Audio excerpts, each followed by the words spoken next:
यहाँ तक कि उसका पति राजा क्षयर्ष उसके रहस्य को नहीं जानता था। एस्तेर यहूदी थी।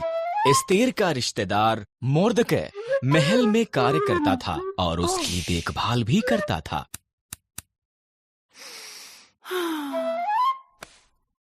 सलाहकार हामान ने एक बड़े इनाम को प्राप्त किया। वो बहुत घमंडी था। मोर्दकै के सिवा हर कोई उसके आगे सिर झुकाते थे। हामान अपमानित हुआ। उसने मोर्दकै और सभी यहूदियों को मारने की प्रतिज्ञा की।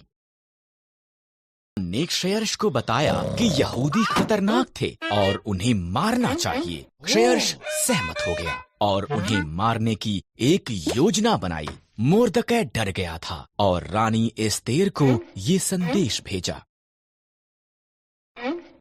बदल, मोर्दकै ने कहा, अगर मैं उसके निमंत्रण के बिना जाऊं तो वो मुझे भी मार देगा। एस्तेर ने जवाब दिया, शायद तो इसी पल के लिए रानी बनाई गई थी। मोर्दकै ने कहा।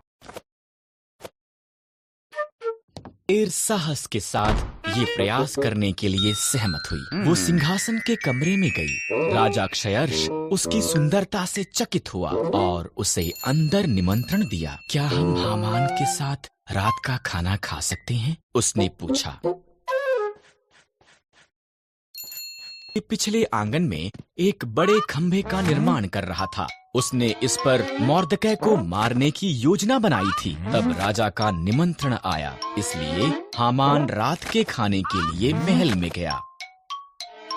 मुझे और मेरे लोगों यहूदियों को मारना चाहता है, एस्तेर ने राजा क्षयर्ष को बताया। कौन ऐसी बात करेगा?